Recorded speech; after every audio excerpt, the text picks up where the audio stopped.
Au-delà des livres que l'on peut tenir, ceux de papier et d'encre qui peuplent nos bibliothèques, il en est un, immense et immatériel. Un livre dont les pages sont le cosmos et dont les lettres sont les âmes. Ce livre murmuré, transmis de maître à disciple, dans le secret des nuits d'études, porte un nom, la Kabbale.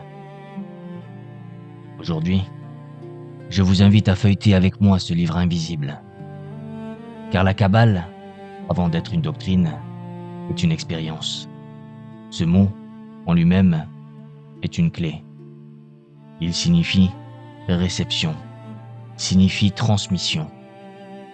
Non pas l'étude d'un savoir mort, mais l'accueil vibrant d'une sagesse qui se donne, de cœur à cœur, de souffle à souffle. C'est un fleuve de connaissances mystiques qui a traversé les siècles, prenant sa source dans les textes les plus anciens. Imaginez les ruelles d'Espagne au Moyen Âge, où la lumière du Zohar, le livre de la splendeur, a pour la première fois percé les ténèbres. Imaginez les cimes de Safed au XVIe siècle, où des âmes ardentes comme celle du grand maître Isaac Luria tentaient de lire dans le scintillement des étoiles la grammaire de la création. Alors, je dois vous le dire en toute clarté, la Kabbale n'est pas une autre religion qui viendrait s'ajouter au tumulte du monde. Elle n'est pas non plus une collection de superstitions ou de formules magiques pour piller le destin. Elle est, dans son essence la plus pure, une carte de l'âme, une cartographie de l'univers intérieur. Elle est la tentative, humble et grandiose, de dessiner les chemins qui relient votre propre cœur au cœur du divin. Et si je vous en parle aujourd'hui, ce n'est pas pour vous entraîner dans les archives poussiéreuses du passé. C'est parce que cette sagesse ancienne est une psychologie des profondeurs d'une pertinence foudroyante. Elle nous offre un langage pour nommer nos soifs les plus intimes, nos fractures les plus secrètes et notre désir inextinguible d'unité. Ce voyage que nous commençons ensemble est une invitation. Une invitation à changer de regard, à ne plus voir le monde comme une simple collection d'objets et d'événements, mais à le percevoir comme un poème divin qui attend d'être déchiffré. Un poème dont vous êtes, en cet instant même, un vers essentiel.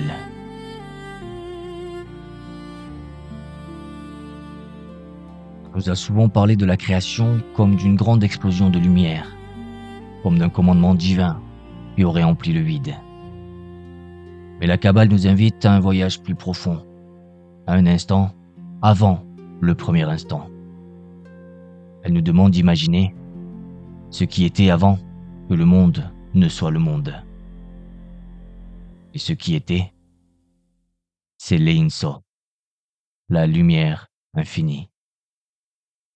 Je ne vous parle pas de la lumière d'une étoile ou du soleil. Je vous parle de l'être dans sa plénitude absolue. Un océan de conscience pure, sans rivage, sans surface ni profondeur. Une perfection si complète qu'elle emplit tout, absolument tout. Dans une telle plénitude, il n'y a pas de place pour ce qui est séparé, pas de place pour ce qui est imparfait, pas de place pour une pierre, une fleur, un arbre, pas de place pour vous, ni pour moi. Alors, pour que votre existence devienne possible, l'infini a dû accomplir le geste le plus humble et le plus aimant de toute l'éternité. Un geste que les sages nomment le Tzimtzum, le grand retrait. Imaginez cette lumière parfaite.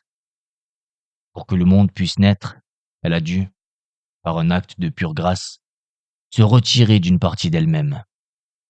Elle a retenu son souffle divin pour créer, au cœur même de sa propre substance, un espace où quelque chose d'autre qu'elle pourrait exister. La création n'est donc pas l'œuvre d'un Dieu qui s'étend, mais d'un Dieu qui, par amour, se contracte Il a créé un vide, non pas à l'extérieur de lui, mais en lui-même. Un silence primordial, un espace creux et accueillant, pour que la symphonie de la vie puisse enfin avoir un lieu où résonner. Alors je vous le dis, et écoutez bien ceci, car c'est le secret de toute existence. La création n'est pas née d'une parole qui a dit que la lumière soit. Elle est née d'un silence qui a permis à l'ombre d'exister. Elle n'est pas le fruit d'une expansion, mais une contraction de l'amour. Chaque parcelle de notre monde, chaque atome qui vous compose, chaque souffle que vous prenez, n'existe que parce que, quelque part au cœur de l'être, la lumière a accepté de nous faire de la place. Dans ce vide sacré, dans ce silence d'amour, créé par le retrait de l'infini, quelque chose s'est produit.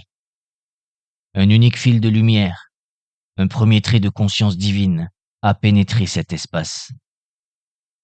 Mais cette lumière n'est pas venue de manière chaotique. Elle a suivi une architecture secrète. Elle s'est organisée.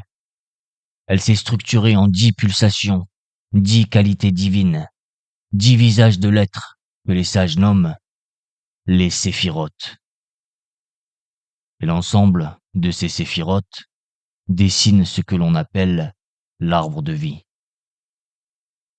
Quand vous entendez ce nom, je vous prie de ne pas imaginer un schéma figé, un diagramme dessiné à l'encre sur un parchemin. Non, l'arbre de vie est un organisme vivant. Il est l'anatomie même du cosmos, le système circulatoire de la divinité. C'est la cascade par laquelle l'énergie infinie descend, pas à pas, vibration après vibration, pour devenir le monde que vous touchez et que vous voyez. Laissez-moi vous en esquisser le chemin. Tout en haut, il y a Kéter, la couronne. Ce n'est pas une pensée, pas même une idée. C'est le souffle avant la parole. C'est l'impulsion pure qui dit ⁇ Je serai ⁇ Puis, de cette volonté insondable, jaillit Chokma, la sagesse. C'est l'éclair de génie, l'idée pure qui traverse le néant, une semence de lumière. Mais une semence a besoin d'une terre pour germer. C'est le rôle de Bina, l'intelligence. La grande matrice cosmique qui reçoit cet éclair, le médite, lui donne une forme et une structure. Et alors, l'énergie se déploie à travers deux grands principes qui gouvernent toute la création. D'un côté, il y a Tiesed, l'amour infini, la miséricorde. C'est la force qui donne sans compter, qui s'étend, qui embrasse. De l'autre, il y a son opposé parfait et nécessaire. Djerouva, la rigueur, le jugement. C'est la force qui pose des limites, qui mesure, qui définit, qui donne à chaque chose sa juste place. L'un est le fleuve qui déborde, l'autre est le lit qui le contient. Et c'est de l'équilibre parfait entre ces forces et toutes les autres que naît notre réalité, qui culmine tout en bas, dans la 10e séphira. Malkout, le royaume, notre monde physique. Alors vous voyez, l'arbre de la vie n'est pas un objet. C'est une partition musicale. Chaque séphira est une note, de l'insondable volonté de la couronne à l'assise tangible du royaume. Et l'univers, dans toute sa complexité, est la symphonie qui en résulte. Une symphonie qui ne peut exister que par l'équilibre constant entre la miséricorde et la rigueur, entre l'expansion et la contraction, entre la lumière infinie et la forme finie qui l'accueille.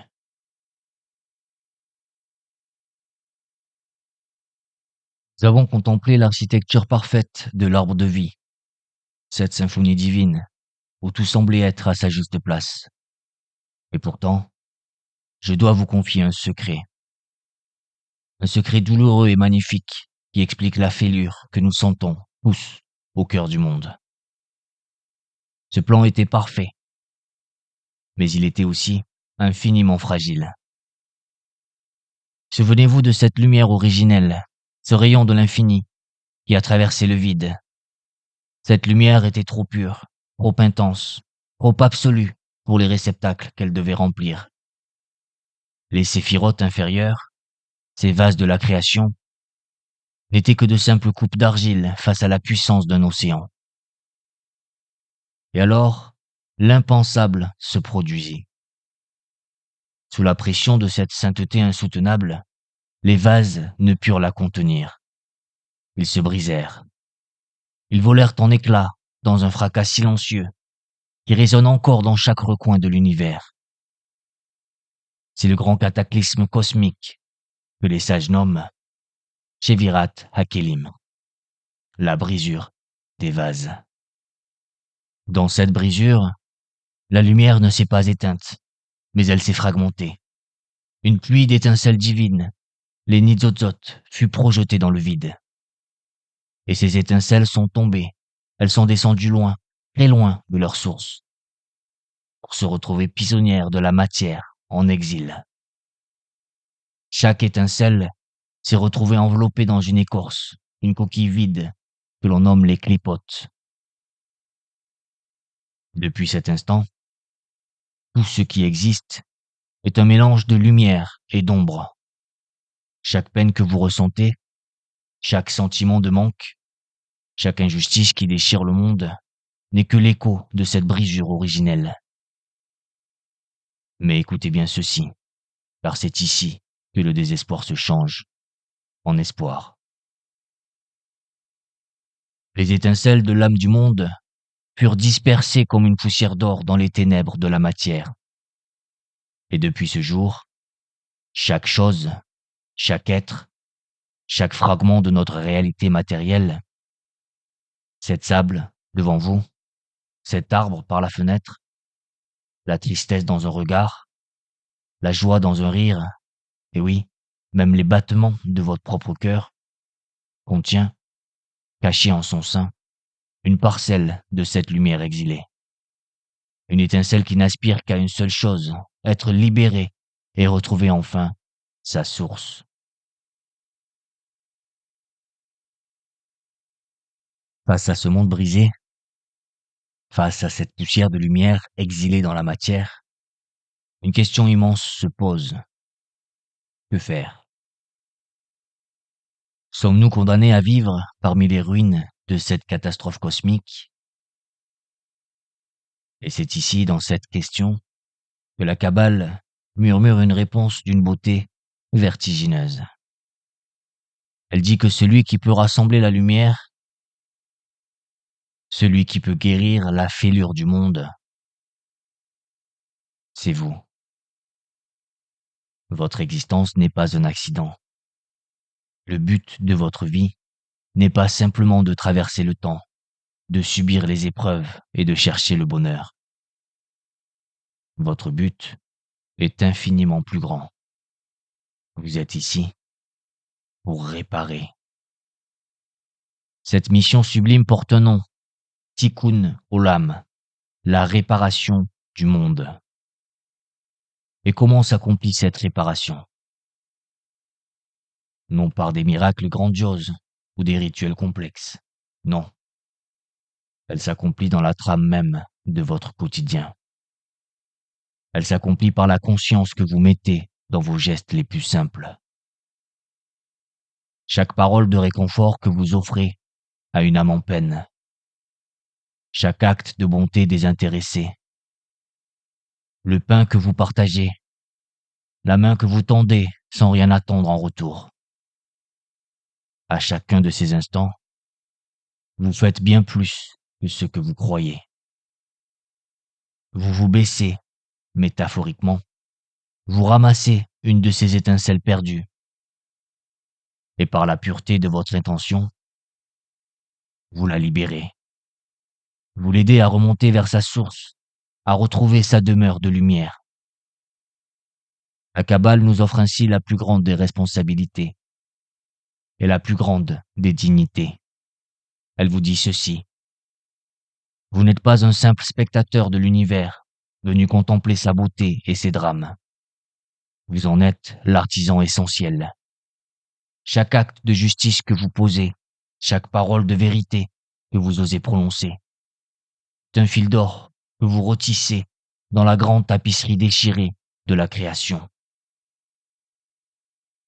Vous ne faites pas que vivre dans le monde, vous participez activement à sa rédemption. Votre vie, chaque instant de votre vie, devient ainsi un acte de guérison cosmique.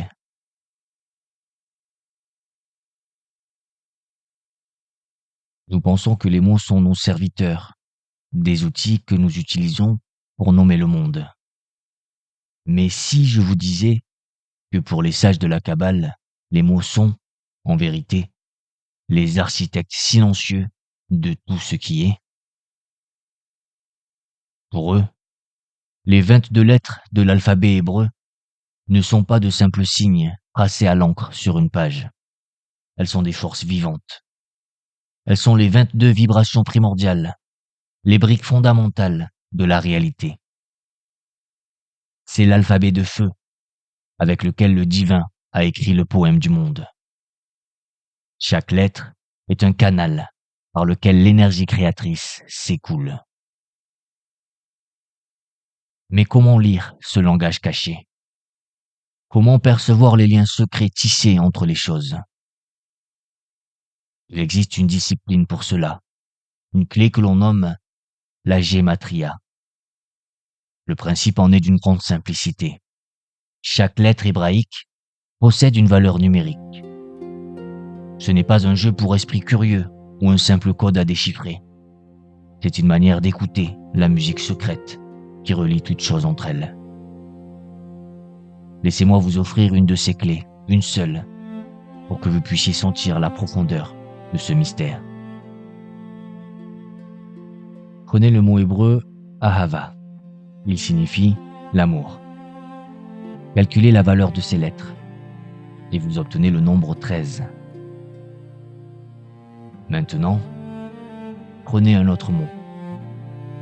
Echad. Il signifie l'un, l'unité.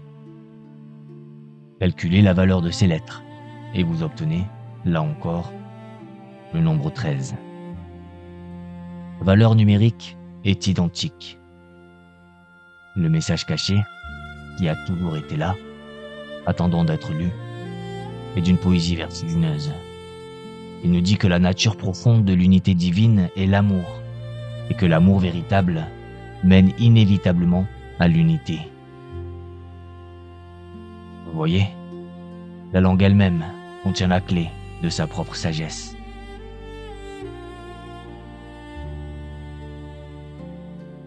Si notre chemin à travers ce livre invisible touche à sa fin, ensemble, nous avons commencé par le plus humble et le plus vaste des gestes, le retrait d'un Dieu qui se contracte pour faire de la place à la vie. Nous avons ensuite contemplé la carte secrète de son être, cet arbre de vie dont nous sommes les fruits. Puis nous avons assisté au drame de la brisure, cette fêlure originelle qui nous a pourtant légué notre plus sainte mission, celle de réparer le monde. Et nous avons vu que nous tenions entre nos mains les outils mêmes de la création, cet alphabet de feu capable de nommer et de guérir. Mais cette sagesse, je dois vous le dire, n'appartient pas qu'au passé. Son écho a résonné bien au-delà des cercles de mystiques, de la Renaissance jusqu'aux profondeurs de la psychologie moderne. Car elle nous murmure cette vérité simple et essentielle. Le monde que vous touchez avec vos mains et le monde que vous ressentez dans votre âme ne sont pas deux mondes séparés. Ils sont les deux faces d'un même miroir. Et c'est pourquoi la Kabbale, finalement, ne donne pas de réponse toute faite. Elle vous tend un miroir. Et dans ce miroir, elle vous invite à vous demander non pas demain, mais maintenant? Quelles sont les étincelles que je suis appelé, moi, à rassembler dans ma propre vie? Quel fragment du monde, aussi infime soit-il, puis-je aider à réparer aujourd'hui? Merci d'avoir partagé ce chemin avec moi dans les couloirs de la bibliothèque invisible. Puisse la sagesse de ces échos anciens éclairer votre propre quête.